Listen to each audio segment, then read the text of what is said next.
Caros colegas, muito boa tarde.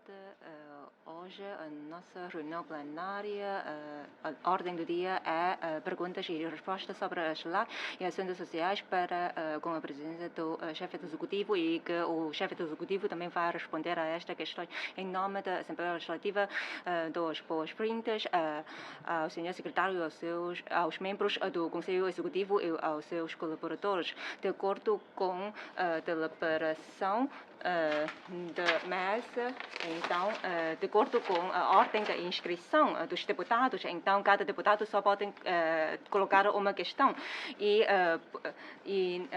a sua intervenção não pode exceder 2 minutos e as perguntas serão formuladas em rondas até que sejam encerradas as reuniões. Então, a reunião decorrerá entre as 15 e 18 horas e o chefe do Executivo também vai responder a todas as questões colocadas e hoje 31 deputados inscreveram-se para colocar questões ao chefe do Executivo.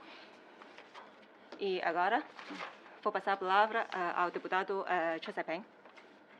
Boa tarde. Excelentíssimo senhor chefe do Executivo, hoje o meu tema é sobre a relação entre o planeamento industrial e o plano diretor. Foi lançado o documento de consulta sobre o plano de desenvolvimento e diversificação adequada da economia, que após a apresentação do SLAC em novembro do ano passado, ou seja, após a declaração sobre a decisão 1+4. É um plano e uma inspiração para permitir à sociedade, até às cidades, dentro e fora do país, um conhecimento claro sobre a diversificação adequada da economia, que inspira o setor, a geração jovem e até os futuros investidores. Aliás, orienta-se também o governo a formular exigências para atingir quanto antes os objetivos. Mas o plano diretor urbanístico já foi divulgado em fevereiro do ano passado e a localização e a área dos terrenos para as indústrias fazem parte integrante do mesmo. Senhor chefe do Executivo, caso se verifique após a recolha de opiniões a existência de divergências entre as exigências em casa e o plano diretor, isto significa que o último pode vir a sofrer ajustamentos. Então, como é que o calendário de ajustamento do plano diretor se pode articular com o objetivo de 2028? Em caso negativo, quais são as medidas inovadoras, incluindo as características dos terrenos e espaços de produção resultantes da classificação das 4 grandes indústrias, e como é que estas podem ser refletidas no plano diretor? Qual é o nível de produção? Obrigado. Senhor chefe executivo, faça favor. Muito obrigado, senhor presidente. Agradeço as perguntas do senhor deputado Choi Sai-Peng. Em primeiro lugar, em relação ao plano de desenvolvimento da diversificação adequada da economia e o plano diretor urbanístico, aliás, entre essas duas matérias, não estamos a ver que há necessidade de introduzir ajustamentos, porque quanto ao plano já fizemos estudos prévios e quanto ao plano diretor também já temos as zonas industriais definidas. Macau, neste momento, a área para as fábricas, temos de fato ainda áreas. Daqui a nada o deputado, o seu colega, também vai colocar a mesma questão. Vou entrar nos pormenores daqui a nada. E quanto ao plano, voltando ao plano, isto tem a ver com o desenvolvimento da Hangqin e do setor industrial, como é que vamos colaborar. Porque em Macau, nós temos o Parque de Concórdia e também temos a zona transfronteiriça. E daí que já alargamos, por exemplo, na zona de Concórdia, a altura para 9 metros. E podemos aproveitar bem a Parque Industrial da Concórdia. Pode, então, continuar, se não alterar a finalidade do terreno, pode continuar a desenvolver atividades industriais. Pretendemos, então, desenvolver as técnicas avançadas, tecnologias avançadas. Portanto, nós não vamos, então, criar novas zonas para o desenvolver as novas tecnologias. Em Hangqin, nós já dispensamos 200 milhões de espaço, uma área de 200 mil, para proceder ao desenvolvimento de reconversão. E muito obrigado. Deputado Ip Seu Gai. Obrigado, Sr. Presidente, excelentíssimo Sr. Chefe do Executivo. Macau tem de promover o desenvolvimento da diversificação adequada da economia e resolver os conflitos econômicos profundos. Após a epidemia, o turismo recuperou significativamente e as receitas financeiras do governo aumentaram. A recuperação econômica está estável e a situação está boa, mas os problemas estruturais da economia ainda não foram resolvidos. Macau deve concretizar o posicionamento de desenvolvimento, um centro, uma plataforma, uma base, integrar-se na Grande Bahia e participar na construção da zona de cooperação aprofundada. Concordo com o rumo de desenvolvimento das indústrias 1+4 apresentado pelo chefe do Executivo para resolver os conflitos econômicos e promover a diversificação adequada da economia. Na minha opinião, sob esse rumo, o mais importante é o desenvolvimento das indústrias de tecnologia de ponta. Não é uma área fácil. Aliás, todos pensam que é difícil, mas corresponde à estratégia do desenvolvimento nacional e às interesses a longo prazo de Macau, podendo ainda desenvolver as diversas vantagens de Macau. Senhor Chefe do Executivo, o desenvolvimento das indústrias de tecnologia de ponta dá especial ênfase ao aumento sustentável da inovação, do planeamento e do empreendedorismo. Então, quanto à sua promoção, que ideias e planos tem o governo sobre a escolha dos objetivos do desenvolvimento industrial, da formação de sujeitos inovadores, do aperfeiçoamento do ecossistema de inovação científica e tecnológica, da criação do sistema de transferência e transformação dos resultados, e entre outros. Obrigado. Senhor Chefe Executivo, obrigado, Sr. Presidente. Agradeço pela questão do deputado e seu CAI. O governo da RAM já começou o tal planeamento.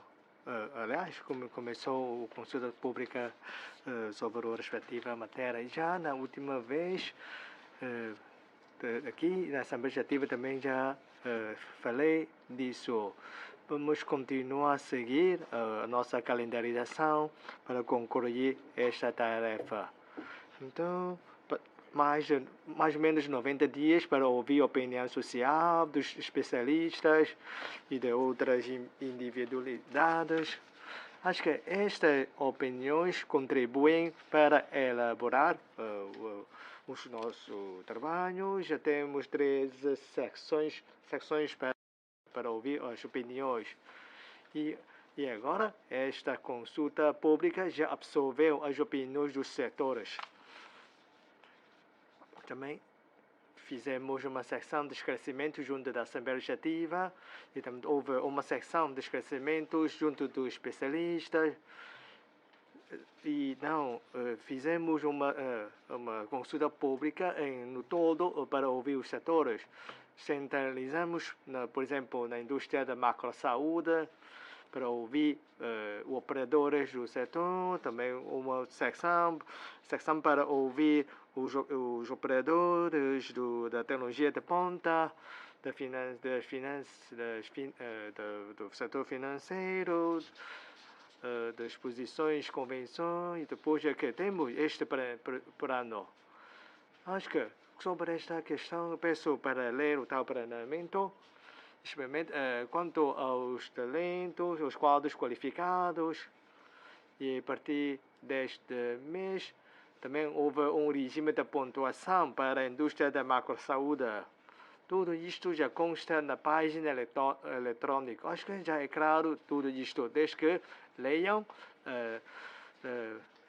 gastam um tempo para ler. Acho que todos dizem não tenho tempo para ler ou referir isso. Já temos os documentos e também podem aceder às nossas respectivas páginas eletrônicas para ter estas informações. E muitas pessoas já se inscreveram para obter, saber a sua pontuação. Acho que não vamos promover as 4 ao mesmo tempo. Também tendo em conta a nossa capacidade e o volume de trabalho. Também, em primeiro lugar, vamos prover sobre a marca de saúde. E sobre a tecnologia de ponta, já temos um novo regulamento administrativo que entrou em vigor no 1 de junho. Também temos um regulamento de premiação e também introduzimos alterações sobre o desenvolvimento da indústria 1+4. Quem é que lidera é o mercado. O governo é que não vai explorar como negócios. O governo não é capaz de fazer isto. E não deve ser o governo a promover tudo isto. Quem é que vai impressionar é o próprio mercado. Já nas 13 secções de esclarecimentos, muitos operadores também colocaram esta questão para o governo. Não estamos a ter negócio, não sabemos as mudanças no âmbito do mercado, não podemos dar instruções. Depois ter um mercado que vai ter investidores. E com isto, com o tal planeamento, ou seja, para 1+4 e 4 da Guia de Hanqin. Também o nosso Estado também nos deu mais ou menos de 185 projetos que podem ser devidos na Guia de Hanqin sobre os catálogos da indústria objeto do incentivo. Todos podem verificar aí nos tais 180 catálogos. Para Macau, 1+4, que também tem uma certa relação com os projetos da Guia de Hanqin, com as políticas do nível do sistema financeiro moderno. Também estamos a atrair investidores. Acho que a Associação de Bancos também podem promover isto. São as novas medidas ou meios para atrair mais investidores. Nós temos de ser seguros para os tais fundos.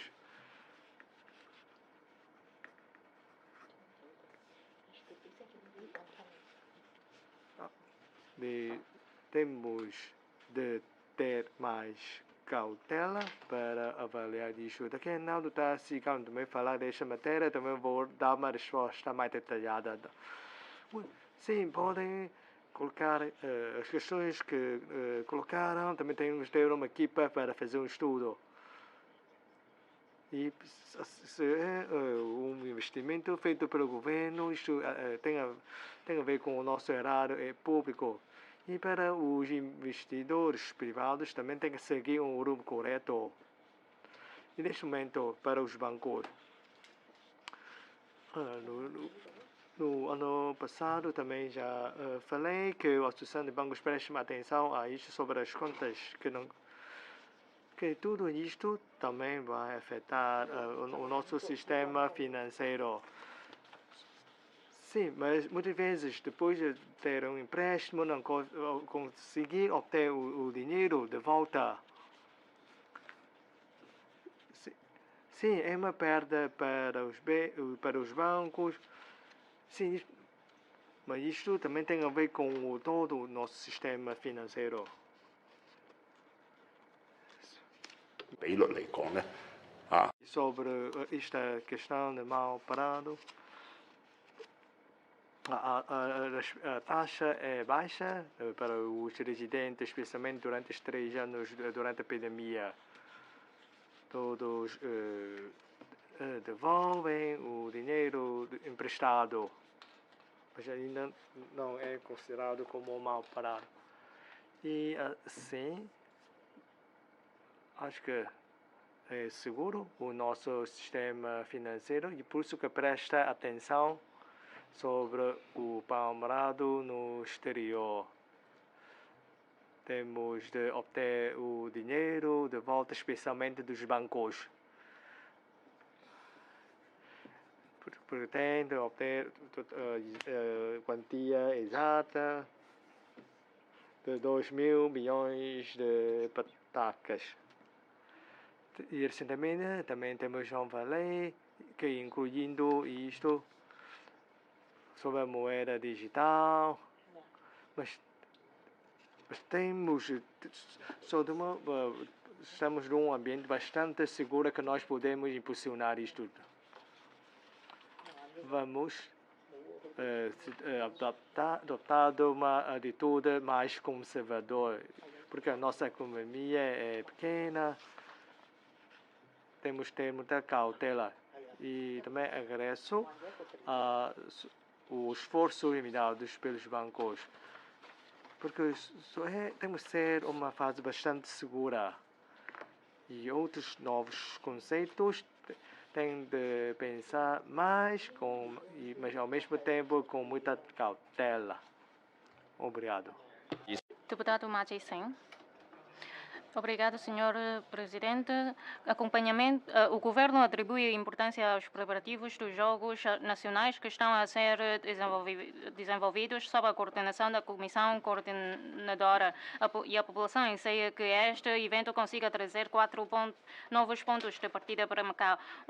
É a renovação das instalações desportivas. 2, a generalização da prática desportiva e a atualização da respectiva consciencialização. 3, a promoção do intercâmbio desportivo e reforço do nível do desporto e de competição. E 4, a optimização da imagem da cidade. Os Jogos Nacionais não são uma arena para competição, são também um certame desportivo em que a população antecipa. Podemos aproveitar este evento para levar a população a trazer exercício físico e elevar a sua experiência competitiva através da participação conjunta no desporto. Há que promover o turismo através do desporto e impulsionar a economia através do turismo. Os turistas que vêm a Macau para assistir às competições dos Jogos Nacionais podem entrar nos bairros. Senhor chefe do Executivo, quais são as modalidades desportivas que vão ser realizadas em Macau? Vão ser organizadas em diferentes zonas e de que planos dispõe o Governo para promover a prática desportiva entre a população e levar os turistas até aos bairros, maximizando assim os benefícios dos Jogos Nacionais para a economia e a sociedade? Obrigado. Tem a palavra o Sr. Chefe Executivo. Obrigado, Sr. Presidente. Obrigado também, Sr. Deputado, mais pela sua questão. Em relação a essa matéria dos 15º então, Jogos Nacionais, nós estamos a cooperar com a província de Guangdong. Não vamos ter mais de 10 modalidades esportivas a realizar em Macau. Por enquanto ainda não sabemos qual será o concreto. O que nós sabemos é que nós não teremos mais do que 10 modalidades esportivas a realizar em Macau. Portanto, temos essa ideia para então organizar o nosso trabalho. Nós temos vários recintos esportivos, temos TAPSEC, Fórum, Monha, entre outros recintos então desportivos que temos aqui na Península de Macau, onde decorrerão então essas competições. E na Taipa e Coana ainda temos drone ou o recinto desportivo dos Jogos Olímpicos, e também teremos então o recinto desportivo nos resorts, onde se verifiquem as respectivas condições, então, e também iremos realizar as competições desportivas. Portanto, temos sim esse plano para a realização das competições. É esse o nosso plano que irá ser realizada na Península de Macau, Taipa, Coana. Portanto, já temos esses atuais recintos desportivos que já temos, e basta fazer aqui umas obras de renovação e já podemos aproveitá-los para então a realização dos Jogos Nacionais. A quanto da apresentação deste então, projeto do 15º Jogos Nacionais, também já na altura foi apresentada essa ideia de não criar novos recintos então, desportivos. Nós ainda temos então, recursos que entre 3 regiões em que nós podemos então, conjugar todos os nossos então, recursos em termos de estabelecimentos para o seu bom aproveitamento. Obrigado. Deputada Wang Qicheng, obrigada, Sr. Presidente, Sr. Chefe chefe do Executivo, boa tarde a todos. Com a retoma da movimentação de pessoas e das trocas comerciais, as receitas do jogo e os do visitantes aumentaram no primeiro semestre e os setores do turismo e do jogo começaram a apresentar sinais de recuperação, mas a recuperação econômica exige tempo e, segundo algumas PME, neste momento há muitas pessoas, mas o negócio é pouco e não se consegue dinamizar a economia dos bairros comunitários. Como todos sabem, o mundo atravessa uma fase de inflação e subida das taxas de jogo e muitos preços continuam a subir devido a fatores externos. Segundo os serviços de estatística e censos, o índice de preços dos alimentos e bebidas não alcoólicas aumentou durante 9 trimestres consecutivos, mas os salários dos trabalhadores e dos funcionários públicos há 3 anos que não aumentaram. Há dias foi anunciada a consulta pública sobre o plano detalhado para o desenvolvimento da diversificação adequada 1+4, o que demonstra a vontade do governo em ouvir a opinião e a vontade da população, e acredita-se que a mesma vai contribuir para o consenso social, acelerando a concretização da estrutura industrial revida no plano. O plano de revitalização dos bairros antigos, que inclui 6 zonas, pode impulsionar o desenvolvimento das micro e PME. Então, chefe do Executivo, depois da referida consulta pública, qual vai ser a estratégia de promoção? Quando o plano de revitalização das 6 zonas vai ser definido e ativado para melhorar a situação das PME? O governo vai adotar medidas de apoio precisas e de curto prazo e vai mesmo aumentar os salários dos funcionários públicos e apelar às empresas que reúnem condições para fazerem o mesmo para aliviar a pressão dos residentes. Obrigado. Palavra, senhor chefe do Executivo. Obrigado, senhor Presidente e deputada Wang Qizheng. Em primeiro lugar, recentemente foram divulgadas muitas informações sobre o interior da China. No primeiro trimestre deste ano, os turistas do interior da China para Macau, Hong Kong e Taiwan ocuparam uma percentagem de 79%, e para Macau já ocupou 50% desses turistas, e nas reuniões vizinhas, então, a percentagem é de 20 e tal %. E estes dados também estão disponíveis nas nossas informações, portanto, com os esforços de toda a população, durante estes 3 anos, portanto, este ano o setor de turismo, ou seja, nestas três regiões, Macau tem uma área mais reduzida, mas acolheu mais de 50% dos turistas do interior da China, entre aquelas 79%.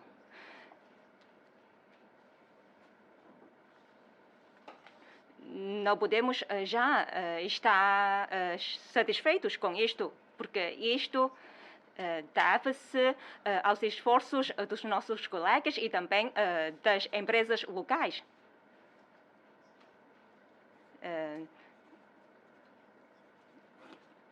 E assim acolheram muitos turistas e obtiveram elogios dos turistas. E, portanto, Macau tem de continuar a trabalhar nesse sentido. E quanto à questão de há muitas pessoas, mas pouco negócio, de facto, os serviços de turismo e também economia têm apoiado as diferentes zonas para fazer a divulgação e promoção, com o apoio de YouTuber do interior da China. Portanto, acho que as empresas devem também alterar a sua mentalidade para atrair mais turistas para as zonas comunitárias.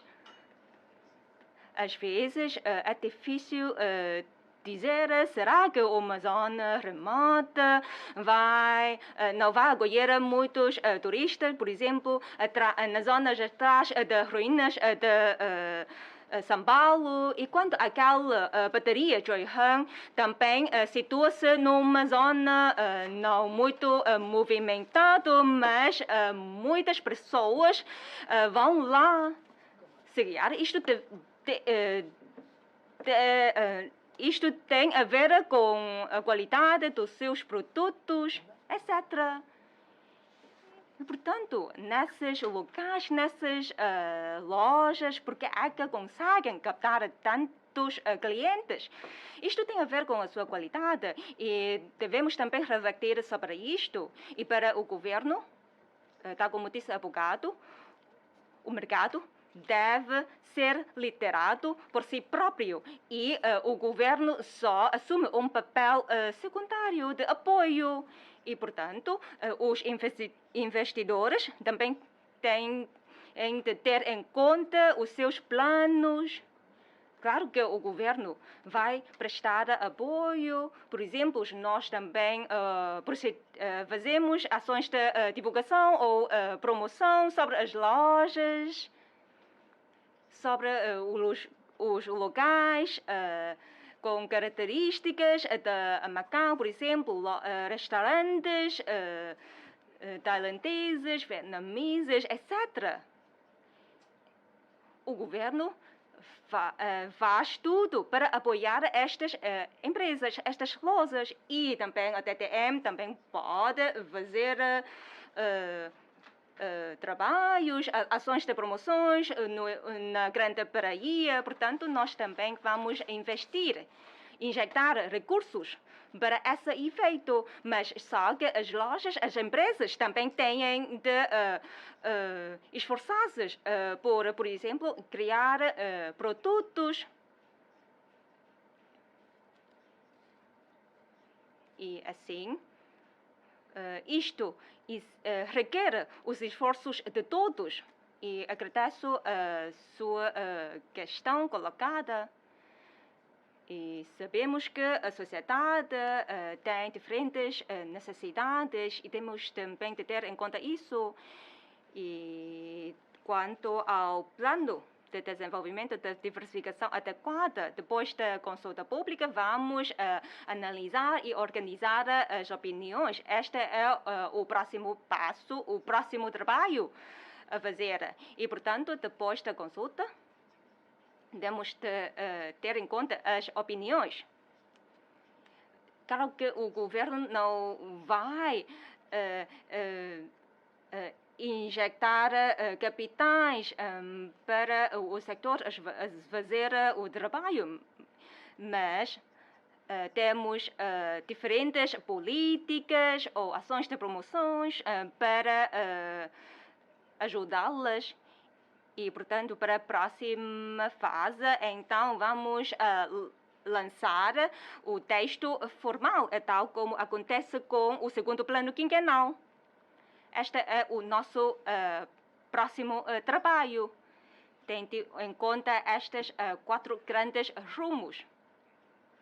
E também temos 6 grandes operadores do jogo, e o setor do turismo já está mais estável. E no caso do setor financeiro, nem toda a gente pode fazer isto, mas no caso de convenções e exposições já é um setor mais maduro. O setor do turismo também, só que o nosso ponto fraco é na indústria de tecnologia de ponta, porque a nossa estrutura industrial é relativamente mais fraca, sem elementos tecnológicos, mas temos 3 escolas de ensino superior e também 3 universidades privadas, portanto, tanto com elas que já ocupam um lugar mais em frente no ranking da Grande Bahia. Portanto, elas também já deram muitos contributos e resultados, e, portanto, temos de ver isto. E muitos jovens também estão a aprender nessas universidades. E, portanto, vamos reforçar a promoção no setor de tecnologia de ponta. E quanto ao aumento salarial para os funcionários públicos De facto, há 2 meses já apresentaram a proposta à Comissão de Avaliação de Remunerações da Função Pública, porque, sim, acho que também é um ano oportuno para aumento salarial. Só que não sou eu a decidir sobre isto.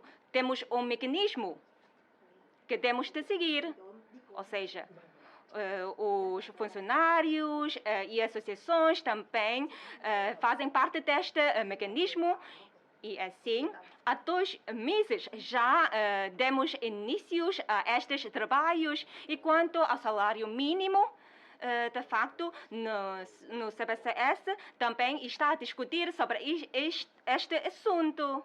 E quanto ao apoio social, de facto, o governo tem de fazer isto, mas não vamos lançar medidas de apoio generalizadas, porque neste momento não reunimos condições para fazer isto. Mas quanto às situações concretas ou para determinados grupos de pessoas, sim, claro que temos um mecanismo para os ajudar. Já temos este mecanismo e assim temos de executá-lo. Nós governamos de acordo com a lei. Temos de fazer tudo de acordo com a lei. E assim, medidas de apoio generalizadas, neste momento, acho que não temos condições para as lançar. E as poupanças da população nos bancos atingem mais ou menos 680 mil milhões de patacas. Portanto, devemos lançar medidas de apoio específicas para pessoas, para grupos de pessoas específicas com necessidade. E já temos informações, dados sobre isto. Por exemplo, quando os funcionários da camada de base têm dificuldade, vamos lançar medidas de apoios para elas. Obrigado. Deputado Wang Sai-wan, obrigado. Excelentíssimo senhor chefe do Executivo, muitos países e regiões consideram o desenvolvimento industrial como um elemento importante da estrutura econômica. O bom desenvolvimento industrial pode contribuir para a criação de postos de trabalho e para o reforço da resiliência econômica, e é uma etapa importante para elevar a competitividade da população. O governo já definiu as 4 indústrias prioritárias para o desenvolvimento e a integração de Macau e Hanjin vai trazer novos e importantes espaços e oportunidades de desenvolvimento. Porém, a falta de terrenos para fins industriais e o número limitado dos sectores industriais adequados ao desenvolvimento de Macau, entre outros fatores, restringem o desenvolvimento industrial local. Então, senhor chefe do Executivo, Macau e Hanjin têm planos para aumentar o número de terrenos para fins industriais. De que políticas ou medidas dispõe o governo para atrair os sectores industriais adequados ao desenvolvimento complementar de Macau e de Hanjin a estabelecerem-se nos 2 territórios e para acelerar o desenvolvimento industrial de Macau? Há algumas estratégias de curto, médio e longo prazo para partilhar conosco? Obrigado. Sr. Chefe Executivo, obrigado, Sr. Presidente. Agradeço as perguntas do deputado Wang Sai-wan. Os edifícios industriais de Macau ou as construções para finalidade industrial ocupam cerca de 1,73 milhões, ou seja, uma área de 19 pés quadrados, 19 milhões de pés quadrados, e que os edifícios utilizados, também os outros edifícios utilizados para a mesma finalidade, ocupam uma área de cerca de 299 mil pés quadrados, ou seja, já ultrapassam uma área de cerca de 300 mil metros quadrados. Portanto, esses edifícios também desenvolvem atividades, ou exploram atividades de produção de cimento, betão, etc., ocupando uma área de cerca de 148 mil metros quadrados. E quanto a esta situação, de fato, eu domino, e o senhor que é da área industrial, creio que deve também conhecer esses dados. E que esses edifícios também estão em boa manutenção, o estado desses edifícios, e que neste momento o desenvolvimento das atividades industriais que estamos a desenvolver, de fato, temos então edifícios suficientes para assegurar e que cada uma dessas fábricas industriais também conseguem ter o abastecimento de eletricidade assegurado. E neste momento, afinal, os estabelecimentos já com licenças para a exploração industrial também é de cerca de 613 e trabalhadores por volta de 10.895. E que neste momento estão meramente em uso 447 mil metros quadrados. Portanto, a transformação de produtos alimentares já ocupam cerca de 44% das atividades industriais de Macau. Aliás, já constitui um certo peso na área industrial de Macau. Eu creio que quanto a fabrico de pronto a vestir e de vestuários já não é tão não está numa situação que é tão boa como no passado, tal como acontece com a produção de brinquedos.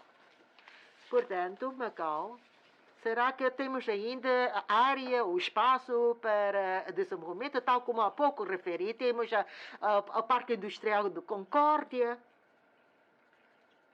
Temos já lá uma fábrica de produção de cartas de jogo.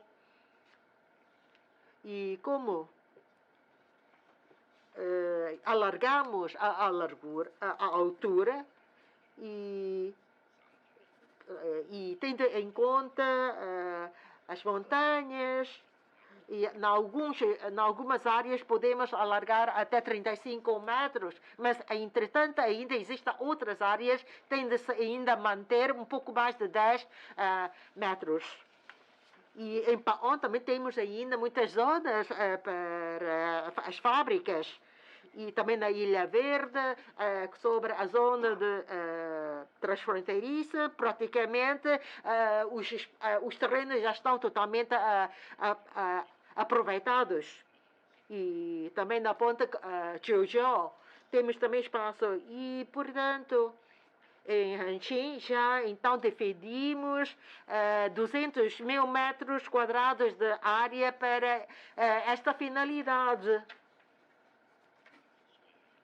Portanto, temos então terrenos suficientes, porque em Hanqing também não podemos, então, não se reúnem condições para desenvolver as indústrias gerais, mas sim, principalmente, para a indústria de tecnologias avançadas de ponta.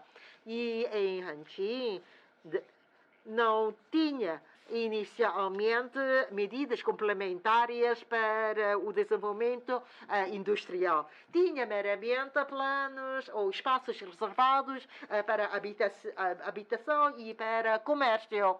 E agora em Hanqing já contamos hoje em dia com espaços destinados para a finalidade industrial, inclusivamente o nosso parque científico de Macau. Parque Industrial de Macau.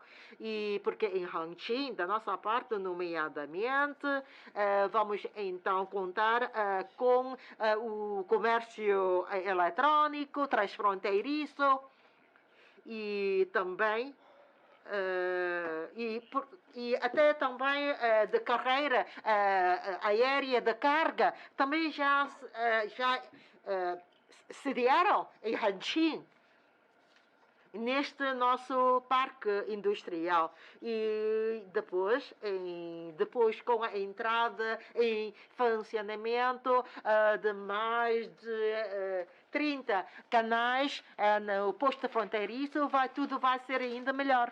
Deputado Wang Mayufeng, obrigado, Sr. Presidente. A deslocação de veículos de Macau no interior da China é aplaudida pelos condutores locais. Os pedidos não param de aumentar. Na época alta das férias de verão, as marcações esgotam num instante. Esta política visa facilitar a circulação de veículos entre as duas regiões e a plena utilização do posto fronteiriço da ponte Hong Kong-Zhuhai-Macau. Há dias, o número de veículos neste posto ultrapassou 10 mil, o que demonstra a eficácia da medida, e as faixas de rotagem ainda têm muita capacidade para mais veículos. Então, senhor chefe do Executivo, para facilitar a integração na Grande Baía e potenciar as funções da ponte Hong Kong-Zhuhai-Macau, o governo vai manter a comunicação com o interior da China e aumentar a curto prazo o número diário de veículos. Segundo as autoridades, esta política é diferente da política de circulação em Hanqing de veículos de matrícula única. Nesta fase inicial, é difícil integrá-las. No entanto, vão continuar o diálogo. Então, após mais de meio ano, já há algum projeto de optimização para a população não ter de escolher uma e desistir da outra. Obrigado. Chefe executivo, obrigado, Sr. Presidente. Agradeço pela questão do Mayufeng sobre a circulação de veículos em Macau no interior da China. Houve grande controvérsia. Para os residentes da zona norte, dizem que há menos negócios por causa disto. Existe aqui uma contradição, depende da sua visão. E há bocado falaram que se deve aumentar o número. Não, eu posso dizer que não. Lembram-se que no dia 5 de abril houve um grande congestionamento de trânsito na zona A. E aí ainda há um grande estaleiro nesta zona. Que ainda não houve uma articulação com as pontes. E por isso que por dia 2.000 veículos, acho que já é a capacidade máxima que consegue colher. E na ilha de Hanqing, as 30 canais, isso quer dizer podemos aumentar o tal número. Também temos que depender da nossa capacidade de acolhimento. Sim, se nós aumentamos mais 4.000, se calhar ainda leva horas para ir passar. E também há um grande engarrafamento na zona da Pérola Oriental. Sim, 2.000 por dia ainda conseguimos aguentar, mas só que já houve uma grande controvérsia naquele dia, no dia 5 de abril. Um grande engarrafamento. Também há vários estaleiros, e por isso não vamos aumentar, de certeza, as tais cotas.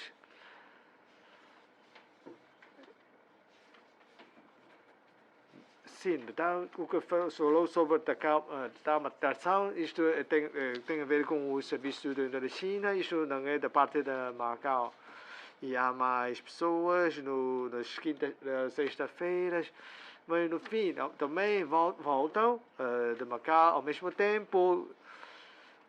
Quando voltam, pode atingir 4.000 veículos. Se calhar, pernoitaram uma noite e quando voltam, no sábado e domingo, já chegam mais ou menos 4.000 veículos. Não é uma questão assim tão simples, não é um mais um equivale a 2, mas temos de ver isto de forma global. Temos de depender como se entram e o número que vão voltar, os veículos a voltar. Já tivemos inúmeras reuniões, sabemos qual é o pico, já temos o número disto. Só aquela avenida de Dr. Machado, já estávamos a pensar para mexer um bocado aquela avenida.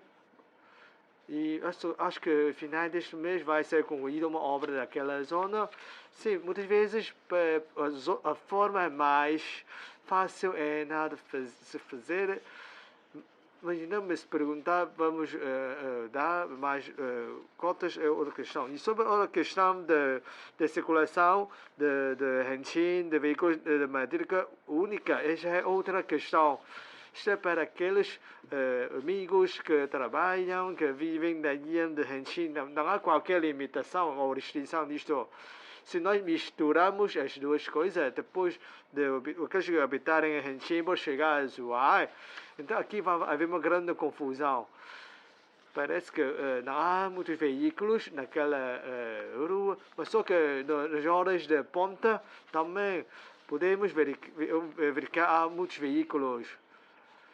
E depois de haver uma interdição de trânsito, também há que haver uma verificação, inspeção. Por isso, não posso tornar a guia de Henshin sempre com grande engarrafamento. Temos de prestar atenção às deslocações, às pessoas que trabalham e vivem na guia de Henshin.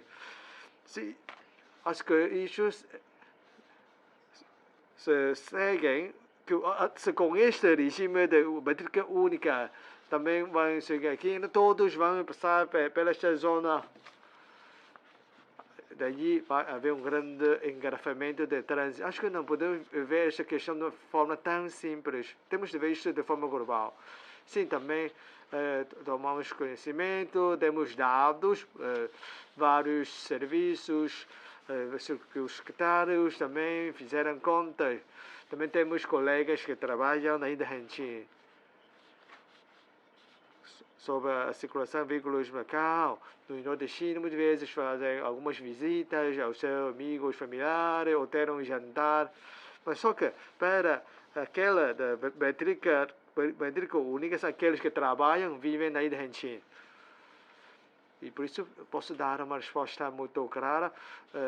Antes de concluir os trânsitos, os equipamentos complementares de trânsito da zona A, não vamos aumentar as cotas. Acho que já chegamos ao teto. Se sou pessoa irresponsável, posso dizer que por dia pode ser 4.000. Se for assim, vai causar uma grande confusão. Deputado Ngani Han.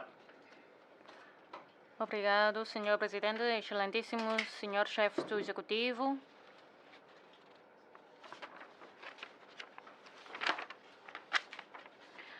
No documento da consulta do Plano de Desenvolvimento da Diversificação Adequada da Economia da RAEM, que suscitou a atenção da sociedade e veio tornar cada vez mais evidente o caminho da diversificação adequada econômica, podemos verificar que a indústria 1+4 envolve muitos objetivos, tarefas e projetos e muito conteúdo e novas exigências, especialmente alguns projetos que precisam das sinergias entre os serviços, as secretarias e até as empresas de capitais públicos. Olhando para a coordenação das obras viárias, o planeamento do aproveitamento de terrenos, a procura e formação de talentos, entre outros, não é difícil verificar que o mecanismo de cooperação interdepartamental. Senhor chefe do Executivo, como é que se vai elevar a eficácia da cooperação entre serviços públicos? Como é que se vai aperfeiçoar o respectivo mecanismo de cooperação e impulsionar as secretarias e os serviços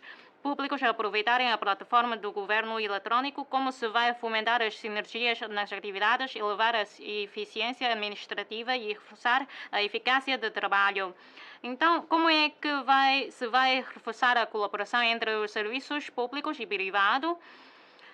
E para evitar as informações demasiado complexas, como é que os serviços públicos vão coordenar-se com os serviços sectores? Senhor chefe do executivo, obrigado, senhor presidente, obrigado também, senhor deputado, pela sua questão. A minha resposta é muito simples. Ora, a cooperação entre serviços ainda tem diversos problemas. a meu ver, nos últimos 3 a 4 anos, os serviços públicos estão a dar a sua colaboração. Nós podemos olhar isto noutra perspectiva. Portanto, nós podemos a nossa conta única. Já temos mais de 180 serviços aí disponíveis e abrangendo todos os serviços públicos. Ora, se não tivermos uma colaboração de todos os serviços públicos e se não contarmos com os dados e informações desses serviços públicos, isto não seria nunca possível. Há 3 ou 4 anos, nós tínhamos também a afirmação de que a União China fazia tudo com um telemóvel. Agora também conseguimos fazer algumas coisas. Não compramos com as regiões vizinhas, mas sim já temos 180 serviços disponíveis na conta única. Portanto, não é um serviço público em si só já é possível fazer isto. Nós ainda temos de contar com o apoio de diversos serviços públicos que têm que disponibilizar os seus dados para haver uma interconexão de dados. Ora, a cooperação entre serviços é isso. É o que nós podemos fazer com a cooperação entre serviços, não é assim um slogan. Ora, se nós não tivermos essa coordenação no nosso telemóvel, também não haverá tantas funções naquele programa aplicativo conta única, porque aquelas funções que nós temos estão já abrangidos todos os serviços públicos. Não é uma coisa simples. É que um serviço público, o corredor já consiga fazer isto tudo. Não, depois de eu tomar posse, eu também fiz reuniões com os serviços para então quebrar as barreiras para que todos os serviços então disponibilizem as suas informações e os dados para a conta única. Antes também tínhamos a conta única com menos de 40 mil utentes, agora já temos mais de 400 mil utentes. Essa é a diferença. Nós é que aqui temos a vontade dos serviços de colaborar nessa então vertente, nesse trabalho, para que todos possam então compartilhar nas informações para o uso comum. Ora, nós conseguimos fazer muitas coisas no nosso telemóvel, não é? Para o pedido de BIR, Macau Pass, ou até podemos pagar com o WeChat e tudo mais, outros meios de pagamento eletrônico. Estamos, assim, a automatizar constantemente a conta única. Podemos até estabelecer uma comparação com o Intra-China. Nós também fazemos sempre essa comparação com o Intra-China. No Intra-China, os residentes também têm vários então, serviços disponíveis no telemóvel. Até as pessoas podem fazer uma consulta sobre a propriedade de um imóvel no telemóvel. Até nós conseguimos fazer isto para consultar as informações da conservatória. Uma coisa que nem sequer imaginável no passado. Ora, daqui para frente não é uma questão de cooperação interserviços, mas sim, em termos administrativos, temos que fazer uma eletronização das formalidades nos serviços públicos. É o próximo passo que nós vamos dar. Quanto à conta única, acho que o trabalho já é suficiente. Naturalmente, vamos então otimizar, então melhorar constantemente esta conta única. Mas só que para o serviço público administrativo em geral, quer dizer, nos trabalhos de autorização e a recepção dos documentos, nós também temos que melhorar o tempo aí dispensado. Isto não tem a ver com a colaboração entre serviços, mas sim o próprio serviço público em si. Quando é isto, temos que, então, resolver o problema passo a passo. Imagina, o prazo de autorização temos que encurtar para, assim, o residente saber a resultado, não é? Nós não podemos fazer tudo com todos os serviços públicos ao mesmo tempo, mas sim fazemos isto começando por aqueles em que o problema seja mais grave. Nós vamos aprender com o Intra-China para melhorar esse trabalho. Obras públicas é uma área em que nós iremos começar com esse trabalho e nos prédios privados que irão ser então construídos. Depois, então, com essa tendência, nós vamos então receber mais projetos e vamos então com isso então fazer esse trabalho, mas não ainda temos que elaborar várias instruções, regulamentos administrativos, tudo isto não é uma coisa assim tão simples. é uma questão funcional e de responsabilidade. Tudo isto tem que ser feito de acordo com a lei. Esperamos que no futuro os serviços públicos possam ter um procedimento eletronizado. Tudo isto, então, requer tempo. Não é uma coisa nas escolas. As escolas também tiveram algumas dificuldades, né? Se eles não tiverem os dados, nem conseguem fazer análises, os estudos. Quer dizer, há sempre essa dificuldade no início, mas depois, quando as pessoas se adaptarem a isto, então já isto vai ser facilitado. O início é sempre mais difícil. Isto é normal. E também isto aconteceu com a conta única, porque havia sempre aquela barreira ou bloqueio. Houve sempre problemas. O BIR, ou carro de condução. Tem havido problemas, mas temos que resolver-os. E depois de resolver tudo, então já teremos então, a coisa feita, não é?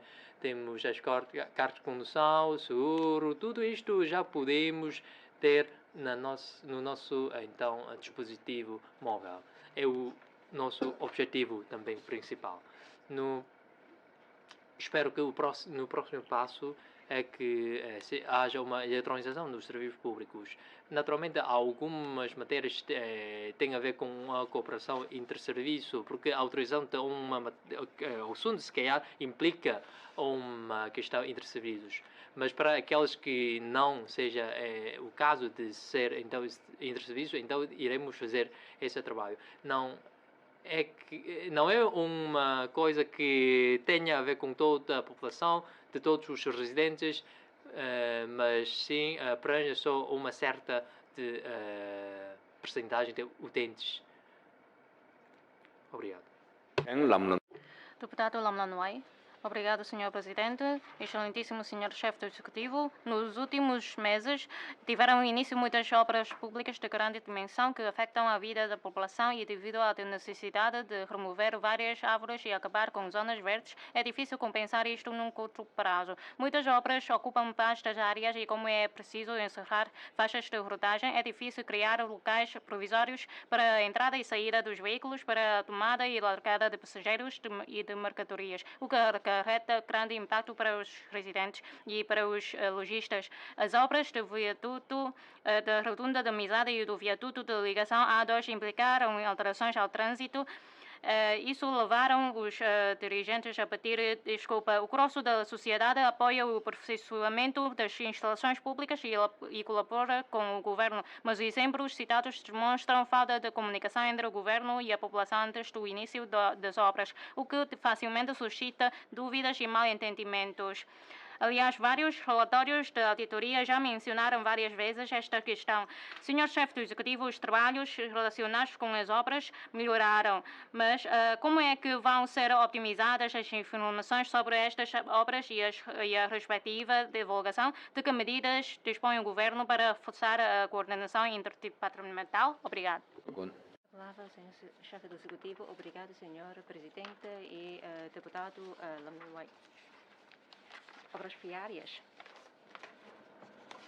são muito incômodas para a população, porque ninguém quer estas obras, nem o governo, mas algumas obras são necessárias e indispensáveis. Portanto, por exemplo, temos de resolver a perigosidade decorrente das botijas de gás guardados em casa, portanto, temos de construir canalizações para gás natural e temos, assim, de ter em conta a segurança e temos de fazer as obras viárias. Portanto, isto implica muitos problemas, porque a sociedade está a desenvolver-se e nos últimos 2 anos há mais obras viárias, porque normalmente durante as férias de verão, para não afetar as deslocações dos estudantes, portanto, todas as obras viárias são planeadas para as férias de verão. Para assim, quando da retomada das aulas, as deslocações dos alunos não sejam afetadas. E, sim, os serviços já procederam à articulação das suas obras e, assim, também contatamos com as empresas públicas, por exemplo, SEM, Sociedade de Abastecimento da Água, etc.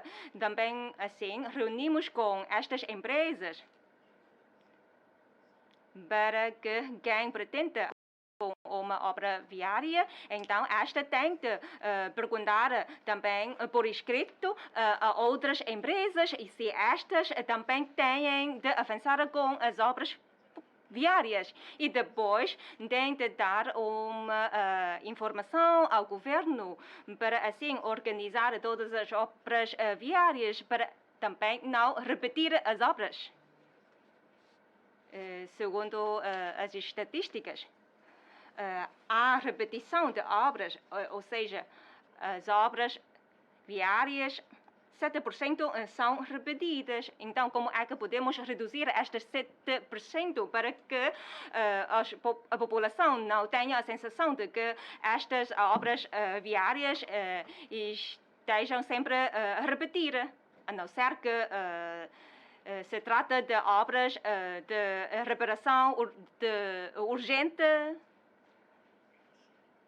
porque nós também comunicamos a estas empresas que estamos a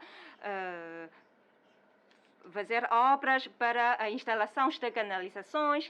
Então, estas empresas têm de responder ao governo e depois, durante 3 anos, então, as empresas não podem fazer pedido de obras viárias.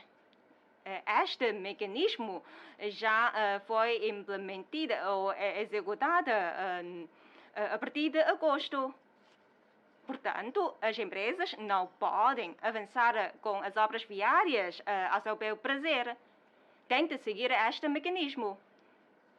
Eu não posso dar a promessa de não realizar obras viárias ou escavações. Mas, agora, segundo os dados, nos últimos anos, de facto, em 2022, havia 550 obras viárias, dos quais 118 abrange diferentes empresas. E em 2022, no primeiro semestre, havia 266 obras viárias e uma redução de 23% em comparação com o período homólogo do ano passado. E, portanto, já estamos a fazer isto. Depois, quando chegamos a setembro, então acho que a situação vai voltar à normalidade, porque durante as férias de verão, as empresas públicas e também, por exemplo, o IAM, também normalmente realizam obras para evitar incômodos para deslocações dos alunos. Por exemplo, nos últimos dias, havia muitas chuvas. Se os pais têm de levar os alunos para a escola e se houver também obras viárias, isto vai causar grande problema. Portanto, estamos a fazer coisas desta maneira. Por exemplo, sobre obras de esgostos. E temos de avançar com estas obras. E também estudamos a possibilidade de não avançar com estas obras de esgotos, mas afinal chegamos à conclusão de temos de fazer isto. Só que já exigimos a diferentes serviços e empresas públicas para cumprir rigorosamente o prazo de execução de obras já definido. E Estas são as exigências nossas quanto aos serviços e, em alguns locais, também permitimos a execução de obras durante 24 horas e peço a compreensão da sociedade. Esta medida é para diminuir o prazo de execução de obra. Portanto, já adotamos todas as medidas. Há sempre espaço para melhoria e vamos fazer isto tanto quanto possível e o secretário Raimundo e também o secretário Zhang também estamos a fazer isto em conjunto. O IAM é da tutela do secretário Zhang e quanto às obras públicas e os custos, então são da tutela do secretário Raimundo Rosário. Portanto, isto não tem a ver com o problema de colaboração e interserviço, mas tem a ver com articulação e coordenação com as diferentes empresas de utilidade pública e, portanto, já não permitimos a repetição de escavações ou obras viárias. Já exigimos a destas empresas a fazer isto e volto a salientar que todos os responsáveis das empresas têm de fazer isto. Deputado Lan Hongzai, obrigado, Sr. Presidente, excelentíssimo Sr. Chefe do Executivo. Um bom planeamento do desenvolvimento da economia marítima pode apoiar a estratégia de desenvolvimento 1+4 de Macau e a exploração e proteção dos recursos marítimos podem promover o desenvolvimento sustentável da economia marítima. Sugiro aproveitar as vantagens da REM e promover em colaboração com outras regiões e indústrias como a aquacultura. E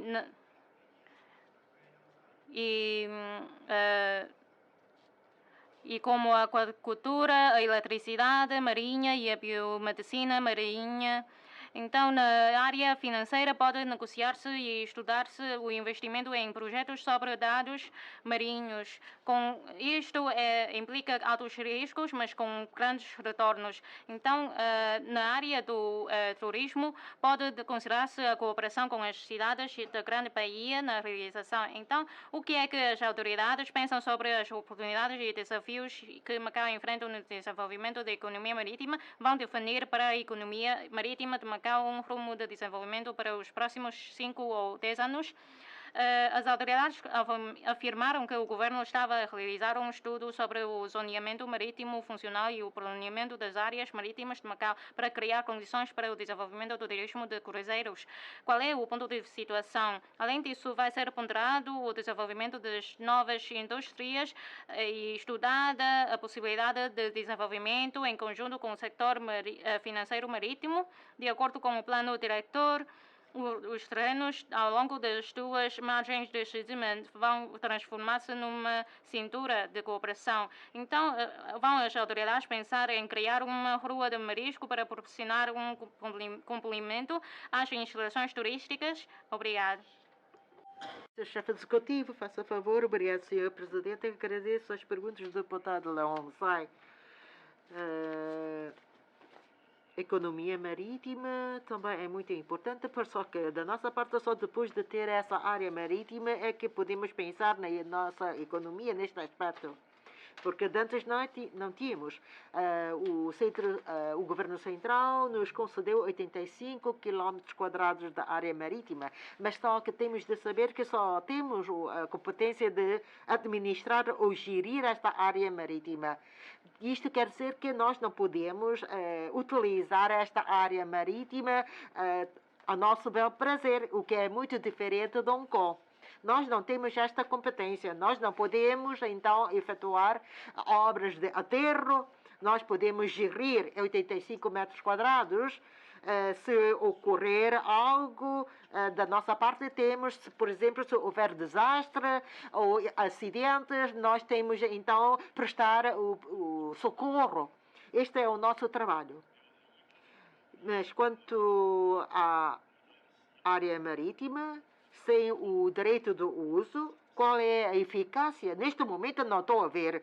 Tal como a concessão de um terreno, mas só que não pode haver superestrutura. Então, o que é que nós podemos fazer com este terreno? Tal como acontece com a área marítima. Temos, então, a competência para gerir, mas também nós não podemos tirar lixo ou resíduos para a água marítima. Isto vai afetar, sem certeza absoluta, a ecologia. Portanto, para a conquistar ao mar, há que obter, em primeiro lugar, a autorização do Ministério. E, portanto, será que nós podemos, por exemplo, numa parte da área marítima, em construir um jardim? Não pode. Mesmo pedindo, também o pedido não foi aceito. Por exemplo, no aeroporto internacional de Macau, aquele buraco que nós estamos agora a ver, aquilo já pertence ao não terrestre ou ainda à área marítima? Já passaram 2 mandatos de governo, mas até a data o problema ainda está pendente. Portanto, coisas que não são nossas, nós não podemos então fazer, nem podemos então prever a sua eficácia. De fato, se me perguntarem, eu não estou a ver o que é que nós podemos fazer com a área marítima. Agora, quanto à aquacultura, nós nem temos esta competência, não temos. Então, se não tendo esta competência, porque só temos então a competência para gerir, o que é que podemos então cultivar? Daí que nós temos de estar cientes disto. Qual é o conteúdo quando nos deram a área marítima? Porque na altura foi dito a MAC que a jurisdição é da RAEM. Mas isto é muito diferente na zona de cooperação aprofundada. Isto é muito diferente. Temos de estar bem claro quanto a este aspecto. E como é que podemos aproveitar bem? Então, ultimamente, as opiniões. Vamos então produzir uma lei sobre a nossa área marítima, mas meramente é uma lei para gerir a área, não é para a aquacultura ou para o turismo, etc. Porque nós não somos capazes de lá construir qualquer edifício, ter lá qualquer construção. Por exemplo, então, as viagens marítimas com Zhuhai, sim, já temos então plano definido, perfeito, porque o Zhuhai tem boas condições turísticas e com recursos naturais bastante bons e, portanto, neste aspecto podemos então desenvolver mais. Deputada Legenier, obrigado, Sr. Presidente. Devido à epidemia, o Governo avançou com a contenção das despesas e exigiu aos serviços a redução ou a manutenção dos orçamentos de manutenção, esta que se estende ao próximo ano. A sociedade receia que isto afeta o bem-estar da população, os serviços sociais e o funcionamento dos serviços públicos. O Governo afirmou que não ia reduzir os recursos para o bem-estar da população, mas algumas áreas e serviços viram os orçamentos reduzidos. E como há aumento dos recursos custos operacionais, fixar um teto para o orçamento significa reduzir os recursos. E com o envelhecimento e o aumento das necessidades da população, muitos serviços precisam de serviços adequados e suficientes para os suportarem. Segundo, muitos idosos estão a ser afetados por causa disso. Senhor chefe do Executivo, os residentes esperam que se mantenham as medidas de apoio à população. Com a contenção do orçamento durante anos, como é que se dá resposta às necessidades do desenvolvimento? Como é que se vai ponderar e avaliar o orçamento para assegurar recursos razoáveis para o bem-estar social, cuidados aos idosos ou grupos vulneráveis, cuidados de saúde, educação, etc., para as cotas e a qualidade dos serviços não serem afetadas? O Governo mantém a promessa de não reduzir os recursos para o bem-estar da população. Durante a recuperação econômica, a gestão financeira do Governo deve seguir a ideia de só gastar quando necessário e mesmo com a contenção de despesas, tem de aproveitar os recursos para servir a população. E o governo pode rever o nível básico de proteção dos idosos e, quando necessário, ajustar as pensões no âmbito da ação social. Então, já fez algum estudo ou revisão sobre isto? Portanto, o meu tema, a minha pergunta é sobre o orçamento razoável do governo para apoiar os projetos que têm a ver com a vida da população. Obrigada. Sr. Executivo, obrigado, Sr. Presidente, obrigado, Deputada Chang-Yi. E durante a pandemia, ou seja, nestes 3 últimos, ficamos a detectar um déficit orçamental. E por isso, sobre o bem-estar da população, educação, serviços de saúde, nunca tem vindo a manter nestes 3 anos sobre os recursos utilizados para essas áreas. E sobre a sua questão, a preocupação, acho que não vale a pena responder. Sim, pode continuar a ter essa preocupação, mas só por causa da preocupação sobre a previsão dar uma resposta, acho que não vale a pena dar uma resposta. E, francamente, estamos a ver quais são os problemas que temos de enfrentar. Se nós não fizermos bem, temos de admitir. E o que devemos fazer, temos de insistir. Sobre o orçamento, recentemente também foi aprovado sobre o orçamento de 2000 e temos de já preparar o orçamento para 2024. Deve haver uma contenção de despesas, porque segundo a previsão também vai haver déficit. E só depois de haver receitas, ou mais ou menos de 200 mil milhões ao nível do jogo, aqui é que nós vamos chegar a um equilíbrio. Acho que com isto já podemos fazer os cálculos. Sim, este ano o déficit não vai ser assim tão grave. Quando se chega a 170 mil milhões ou 180 mil milhões, então vai ser reduzido o déficit. Porque são poucas as nossas receitas, provém de outras áreas.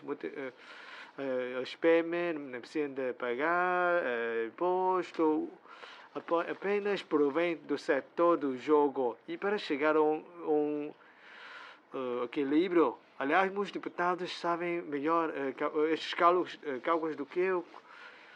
Sim, também há muitas despesas rígidas, mais ou menos de 100 mil milhões de petacas. Dá também o despesa incluídas com o bem-estar da população, da educação. Por isso, já podemos fazer cálculos com isto. Enquanto o governo, para mim, claro que eu posso deixar a administração a seu bel prazer, porque claro que muitas vezes a Assembleia normalmente pede para não utilizar de forma racional o erário público, mas até agora nunca houve uma diminuição das despesas ligadas com o bem-estar da população. Acho que sabe bem a secretária Ao Yang-Yu, porque acho que tudo já é da área da secretária Ao Yang-Yu. E o deputado Lei, depois de receber o dinheiro, muitas vezes foi utilizado da tutela da Ao Yang-Yu, porque era secretária para assuntos sociais, que tem a ver com os lares para idosos, escolas, com a segurança social, etc. Acho que por ano, eu sei, entre 2022 e 2023 ou 2021, sobre as despesas ligadas à vida, nunca houve uma redução. Sobre a contenção de despesas, tem a ver com o dinheiro utilizado pelos serviços públicos, incluindo a Assembleia Legislativa, uma redução de 5%. Sei que há esta margem sobre as despesas de representação, etc. Internamente, temos de combater isto internamente no governo. Nunca diminuímos as despesas ligadas ao bem-estar da população. E posso dar esta garantia, nunca reduzimos isto. Acho que não vale a pena ter tanta preocupação, porque nunca reduzimos os recursos para o bem-estar da população. O que nós reduzimos tem a ver com o uso dos serviços públicos. Já não temos festa de Natal dos serviços públicos. Tudo isto tem de ser dar um dinheiro ao cofre. Acho que não tem nada a ver com os recursos para o bem-estar da população. E para o PIDA também podemos reduzir o dinheiro utilizado, também não. Acho que muitas das matérias nunca temos a intenção de reduzir o valor, o montante utilizado. E o nosso princípio, o empréstimo, aliás, sobre aquele 10 mil, também nunca reduzimos, que atinge até 7 mil milhões de batacas. E nós, como temos reservas, é que nós podemos utilizar agora. E antes é feito de simultâneo desde 1999, o dinheiro dado à população e o dinheiro que nós poupamos é igual. E como temos déficit nos últimos anos, isso foi, aliás, deixou até mais ou menos de 5 mil milhões de batacas. Mas só que a poupança da população ainda foi registrado um aumento. Isto significa que não podemos ter medidas de generalização. O que nós podemos fazer é adotar medidas específicas. E mesmo para apoiar os mais pobres no norte da China, também temos de ter em conta quais os locais ou as zonas que devem ser dados tal apoio. E sobre as suas questões colocadas, primeiro, não vamos reduzir os recursos para o bem-estar da população. O que nós devemos fazer tem que seguir a lei. Acho que o secretário da lei vai continuar a seguir isto. E também agradeço imenso a sua questão. Fica descansada, não precisa ter tanta preocupação. Muito obrigado. Deputado Lei Zhen-Yu, obrigado, Sr. Presidente, excelentíssimo Sr. Chefe do Executivo. Estou muito contente por ouvir as suas apresentações. Eu queria perguntar sobre como aperfeiçoar o mecanismo de atualização salarial dos funcionários públicos.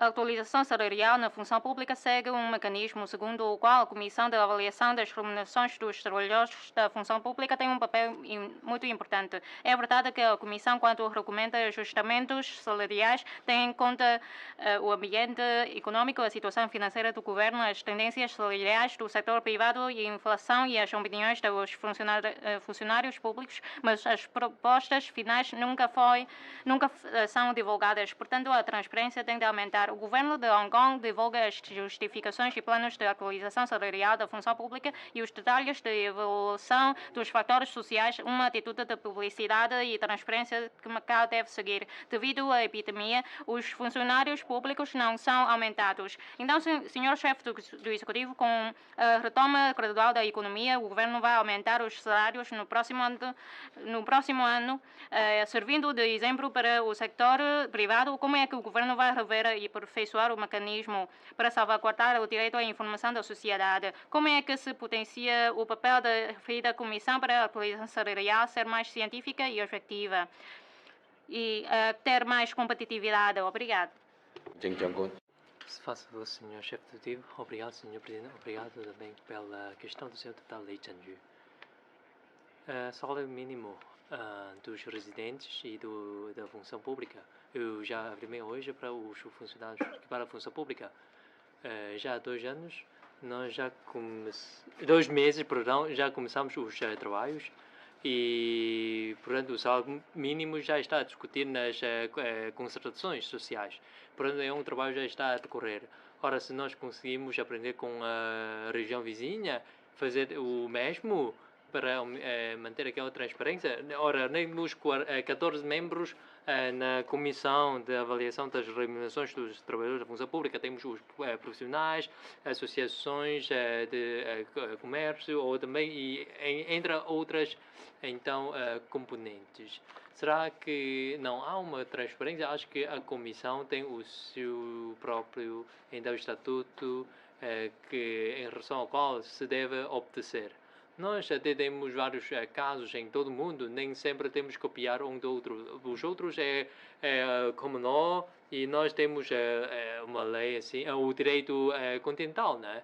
Ora, em Hong Kong, a respectiva, então, a comissão homóloga da remuneração também serve, o seu parecer também é para efeitos de referência. Quem toma a decisão é o governo, qual se aumenta ou não e qual é a margem de aumento. É os mecanismos que não se encontram na região vizinha. Ora, em Macau, nós já submetemos essa questão aos interessados para efeitos de estudos. Acho que aqui há uma justiça, porque contamos com a participação de diversos interessados. Também não é possível a participação de toda a sociedade. Nós também submetemos a consideração social para os efeitos de estudos, onde se conta com os elementos não só patronal, mas também dos trabalhadores. Temos esses mecanismos e também não podemos então revogar o que nós temos. Parece que isso também não vale a pena. Espero que em relação a esses 2 regimes de salário possam ser então, aprovados e elaborados com a maior brevidade. Ora, para as organizações da função pública, nós então não temos qual é a margem, ou qual é o aumento. Só quando tiver, e eu vou, então, antes de apresentar a Assembleia Legislativa, nós vamos então apresentar uma proposta de lei e fazendo uma lei para o efeito. É a prática que nós temos. Portanto, na altura, quando nós fazemos o orçamento da RAEM, é que também fazemos isto ao mesmo tempo. Obrigado. Deputado Ho Yun-sang, obrigado, Sr. Presidente, excelentíssimo Sr. Chefe do Executivo. A minha pergunta é sobre o desenvolvimento integrado entre Hanjin e Macau. A conclusão, vistoria e recepção do projeto Novo Bairro de Macau em Hanjin estão para breve e a sua venda e ocupação pelos residentes estão previstas para este ano. O Governo já divulgou as informações preliminares. Por exemplo, está planeada a extensão dos serviços eletrónicos. A zona de cooperação aprofundada está em curso a captação de operadores para os espaços comerciais. Os medicamentos importados de que os residentes precisam vão estar disponíveis nos centros de saúde do bairro. Os profissionais de saúde de Macau também podem exercer nos postos de Macau de saúde. Mas ainda por resolver, por exemplo, a administração de propriedades, o trânsito, os cuidados de saúde transfronteiriços, a interligação de serviços públicos, entre outros. Segundo o projeto, o bairro está dotado de hardware completo, mas algumas entidades já estão a preparar-se, portanto, os residentes esperam a divulgação quanto antes de mais informações. Senhor Chefe do Executivo, no âmbito do desenvolvimento integrado entre Hanjin e Macau, ao nível da vida da população, qual é o ponto de situação da ocupação dos espaços comerciais? Quando é que vão ser divulgados pormenores sobre a venda das frações do bairro de Macau? Há medidas novas para a interligação de serviços públicos entre Hanjin e Macau? Como vão ser aplicadas as políticas de liberalização na primeira linha e controlo na segunda linha, e a segunda linha controla as mercadorias e a primeira linha as pessoas? Vai ser possível a articulação da assistência médica e interconexão de processos clínicos e a transferência de pacientes entre as duas regiões? Como se vai garantir a passagem transfronteiriça durante um mau tempo? Obrigado. Da palavra o senhor chefe do executivo. Obrigado, senhor presidente e deputado Hoyansang. Quanto à venda de frações do novo bairro de Macau, segundo o senhor Lam Tseng, os pormenores vão ser divulgados em setembro. Agora já estamos no dia 11 de agosto, então muito em breve vai ser divulgado essa informação.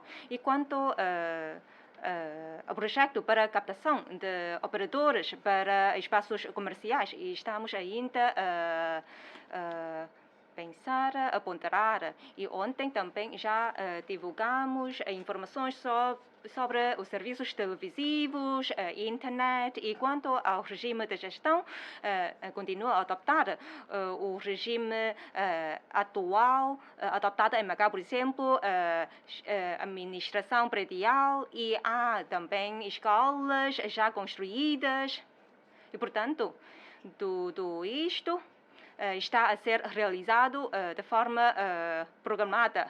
E quanto à questão da liberalização na primeira linha e controle na segunda linha, não posso dizer, porque isto tem a ver com a política do governo central. E o governo central vai anunciar isto, porque isto não é da competência do governo da RAEM.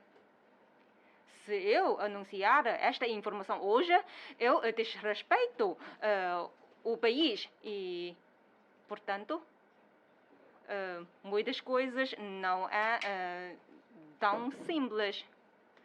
E temos também ser responsáveis perante o governo central. E, portanto, não podemos anunciar já estas informações, porque senão, depois as informações anunciadas pelo governo central não são diferentes, então já há problema. E quanto aos pormenores sobre a venda de frações, então, isto já é da nossa competência e eu posso divulgar estas informações. Portanto, temos de distinguir entre os assuntos da competência do governo central e dos assuntos da competência do governo da RAEM, para além do campus da UMAG, que é da nossa competência. Os outros assuntos já não. Portanto, temos de fazer a distinção clara entre estes assuntos. Portanto, hoje não posso dar informações sobre aquela questão da primeira linha e segunda linha, mas muito em breve vão ser divulgados e estamos a resolver os problemas e contamos com o apoio forte do governo central. E este projeto do novo bairro de Macau já está incluído no nosso plano de desenvolvimento e também fiz uma visita ao local para ver as instalações complementares e a qualidade é satisfeita e, portanto, quem trabalha em Hangqin, então já pode ter boas condições. Obrigado. Deputado Lang, senhor, obrigado, senhor presidente, excelentíssimo senhor chefe do executivo.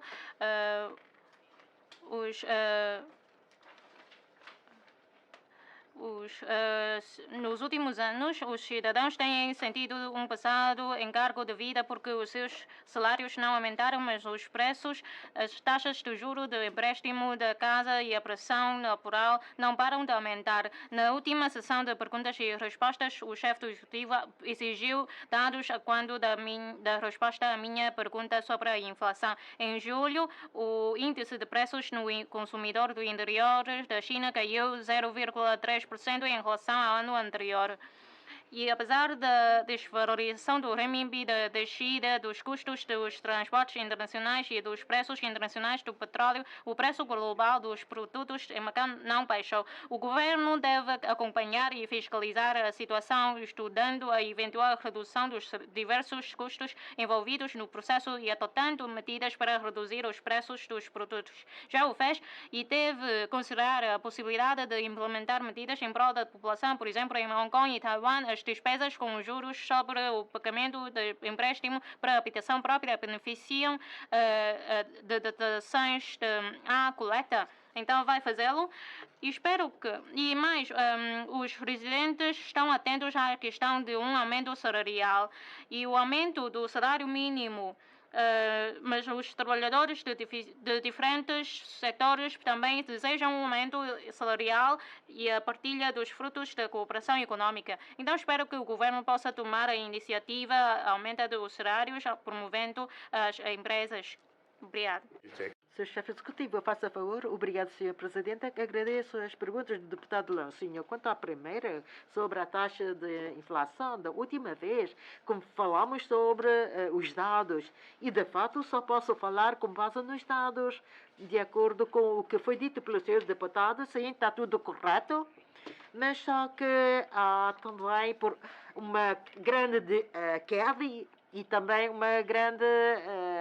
grande aumento. Mas, de fato, em alguns aspectos, não sei quais foram os dados de base que serviram para fazer a contagem do aspecto da IPC, Índice de Preços no Consumidor. Eu, enquanto chefe executivo, só posso ver os dados dos serviços de estatísticas e censo. E que eu não posso dizer é que isto ficou mais caro. Então, eu tenho que também... tratar do resto, mas será que o salário houve também aumento? Há sempre uma forma de cálculo e se o senhor estiver interessado, posso pedir ao senhor diretor dos serviços de estatística para explicar ao senhor deputado como é que é feita o nosso cálculo.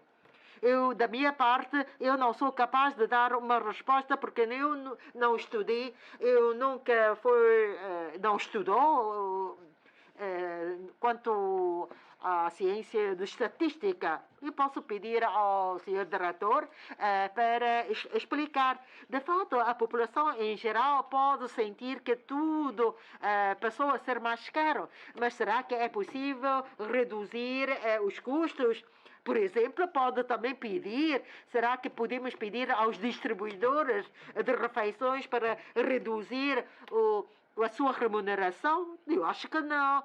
Quando se faz uma chamada a pedir uma refeição e o distribuidor leva a refeição até a sua casa, será que nós podemos então pedir a esses distribuidores não receber a respectiva remuneração?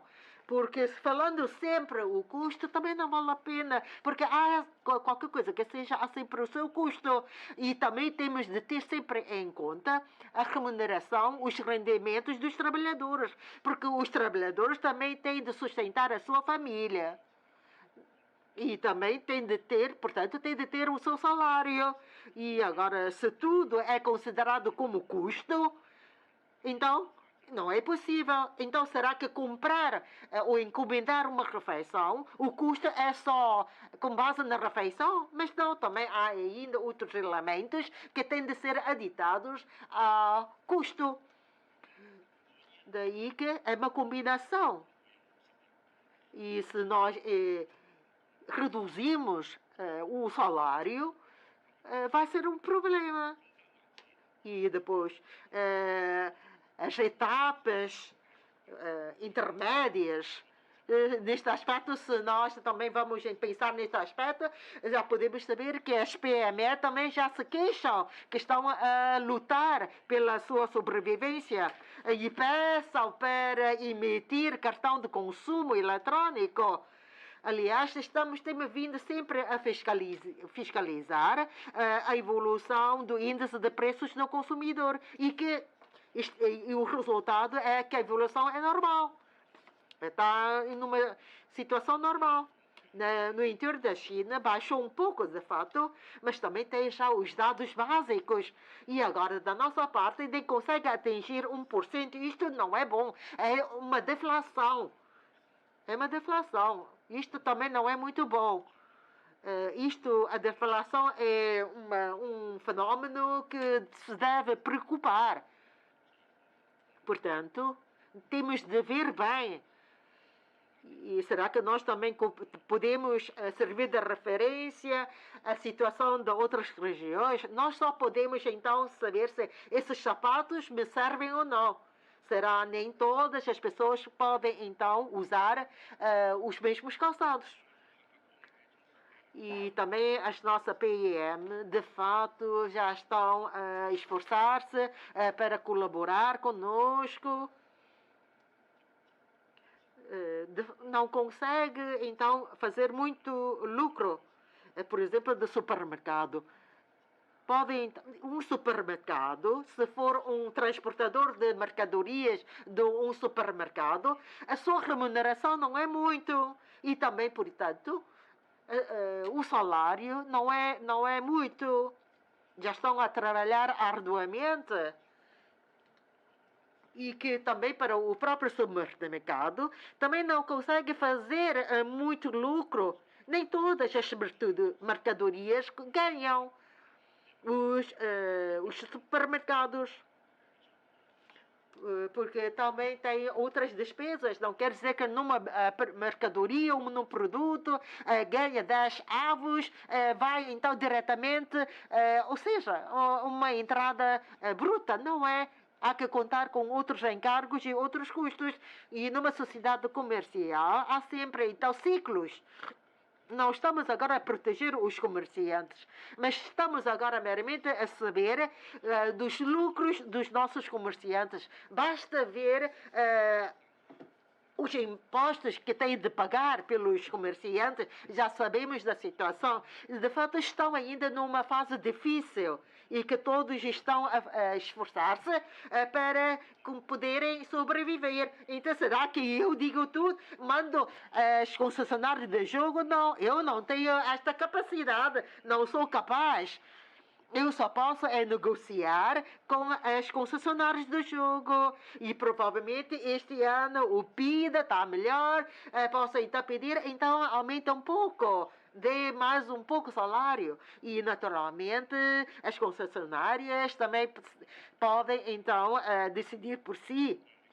E não posso agora o governo a mandar, atende então aumentar tanta percentagem o salário dos seus trabalhadores. Não pode ser assim, porque o governo não pode interferir, demasiado. E agora, pós-pandémica, eu creio que, espero que as concessionárias do jogo possam então assumir as suas responsabilidades sociais. Isto nós vamos fazer. Mas agora, dando ordem, não, isto é impossível. E também não consigo fazer isto. Não posso, porque sendo o governo, não pode interferir no mercado. Deputado Kokamfei. Obrigado, Sr. Presidente. Excelentíssimo Sr. Chefe do Executivo, boa tarde a todos. Face à mudança de conjuntura econômica, o Governo apresentou a estratégia de desenvolvimento de diversificação adequada da economia 1+4 e no âmbito do ensino não superior foram introduzidos os ajustamentos, por exemplo, o lançamento do projeto de formação em língua portuguesa, do programa de formação em ciência e tecnologia para jovens e a construção de uma cidade de leitura para criar condições de ensino para a promoção do desenvolvimento. Senhor Chefe do Executivo, como é que o Governo vai aperfeiçoar o sistema educativo, rever os mecanismos e criar um sistema educativo adotado à estratégia 1+4? Por exemplo, vai aproveitar as vantagens e características de Macau enquanto plataforma entre a China e os países de língua portuguesa para transformar a cidade? E quais são os planos para a criação de uma educação virada para o futuro? Obrigado. Chefe Executivo, obrigado, Sr. Presidente. E agradeço pela pergunta do deputado Kokamfei sobre a plataforma entre a China e os países de língua portuguesa. É uma missão dada pelo nosso Estado. Vamos continuar a insistir nesta tarefa. E primeiro sobre a questão da educação. Temos 77 escolas de ensino básico e 36 delas que estão a dar aulas de ensino português. Em comparação do passado, ou dos últimos 10 anos, que já aumentou bastante. E nestes últimos anos menos estudantes que estudam neste momento em Portugal e neste momento também existem muitas pessoas que estão a estudar na Universidade de Portugal, nas universidades de Portugal.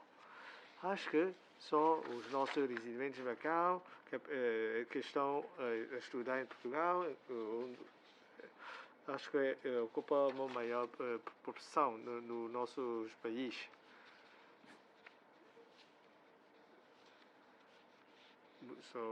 Isto significa que a língua portuguesa ainda consegue atrair os nossos jovens estudantes. A maior parte, se calhar, estão a estudar em Direito, Engenharia, que optam por estudar em Portugal e estão contentes. Isso quer dizer que estamos a continuar a formar os nossos jovens, especialmente a nível da língua portuguesa. Vamos ter um grupo de jovens que estão a estudar em Portugal e quando regressam, especialmente, não vão ficar lá a trabalhar por causa da questão salarial e assim temos muitos talentos no futuro. E espero que neste momento temos 36 escolas básicas que estão a dar aulas de língua portuguesa. Espero que no futuro possa ser aumentado para, por exemplo, 40. Acho que é uma responsabilidade do setor do ensino ou da educação. Nós estamos a obrigar as escolas a darem português, mas isso também depende do número de docentes e com o esforço dos serviços de educação. Aquelas escolas que reúnem condições já estão a ter aulas de português para os seus alunos. E com as novas gerações, acho que vamos ser uma base forte para nós. E em abril, na visita em Portugal com o presidente de Portugal, que referi que temos 36 escolas básicas que estão a ensinar português. O presidente de Portugal também ficou surpreendido com este número tão elevado, porque nós temos o apoio para isto. Isto tem a ver com a questão do sotaque, o seu ensino também é mais adaptado para Macau. Também falou com a nossa secretária que também vai contratar pessoas em Portugal para ter a língua em bilingue. Deputado Zhang Onteng. Obrigado, Sr. Presidente, excelentíssimo Sr. Chefe do Executivo. Boa tarde a todos. Acabou a epidemia, a economia está a recuperar, a taxa de desemprego dos residentes diminuiu e os salários tendem a estabilizar, mas a pressão para os idosos continua a parar em modo de pandemia. A falta de 7.000 patacas afeta bastante a sua vida e como os preços vão continuar a aumentar, a vida dos idosos merece a atenção do governo. Nos termos da lei, o saldo financeiro é pressuposto para a injeção de capital no Fundo de Previdência Central. Por isso, entre 2011 e 2019, o governo atribuiu anualmente uma injeção extraordinária de capital no referido fundo. As receitas brutas anuais do jogo eram superiores a 220 mil milhões de patacas e houve anos em que ultrapassaram os 300 mil milhões. As receitas brutas do jogo atingiram 80,1 milhões de patacas. Porém, quando é que vai ser retomada a injeção extraordinária de capital no fundo? Daqui a 3 ou 5 anos não sabemos. Com menos de 7.000 patacas nos últimos 3 anos, os idosos passaram por muitas dificuldades. Após a epidemia, os preços também aumentaram. Existem em Macau cerca de 100 mil idosos. Se o governo atribuir anualmente a cada idoso um subsídio provisório de subsistência no valor de 3 mil ou 5 mil patacas, vai gastar cerca de 500 mil patacas. milhões de patacas. Então, o chefe do executivo, antes da retoma da injeção extraordinária de capital no Fundo de Previdência Central, vai ponderar sobre a atribuição anual de um subsídio supervisório de subsistência aos idosos. Obrigado. Faço favor, Sr. Chefe do Executivo. Obrigado, Sr. Presidente. Obrigado também, Sr. Deputado Cheng ontem. Ora, a injecção, a distribuição especial do saldo financeiro visa, então, atribuir uma verba para os residentes de Macau. Não se trata de uma medida permanente. Portanto, é uma regra que se encontra no nosso regime jurídico de previdência não obrigatória central. Porque não só temos 100 mil idosos, mas sim é uma medida que abrange toda a população, porque esses 7 mil não só se destina aos idosos, mas sim a toda a população. Todos que cá estão presentes também têm esta verba. E mais, os qualificados também conseguem esses 10 mil de compensação pecuniária que tem sido realizada durante mesmo a pandemia. Nós, todos aqueles que tenham então satisfeito os requisitos, têm também esse valor ou montante durante esses anos de pandemia, aquele 10 mil durante esses anos. Portanto, temos leis diferentes. E, agora temos que saber como é que se aplica, não é? Por quanto tempo temos que esperar? O senhor deputado é muito pessimista. Não é assim tantos anos que temos que esperar, mas não sou assim tão esperto, nem tenho essa cristal, cristal para saber quando. Mas o nosso orçamento está a prever 200 mil milhões das regras do jogo. Ora, se as nossas despesas, tanto com as nossas despesas efetivas, nós ainda temos uma déficit de cerca de 10 mil milhões. Então, se nós trabalharmos mais, se calhar no próximo ano já iremos deixar de ter déficit, talvez. Mas podemos sim fazer contas. Senhores deputados também são muito peritos, né, em fazer contas. E quanto a isto, acho que todos conseguem ver as contas. O nosso regime tributário é muito simplista, muito simples, aliás. Não temos então rendimentos então, profissionais. Temos aqui um regime tributário diferente das outras regiões.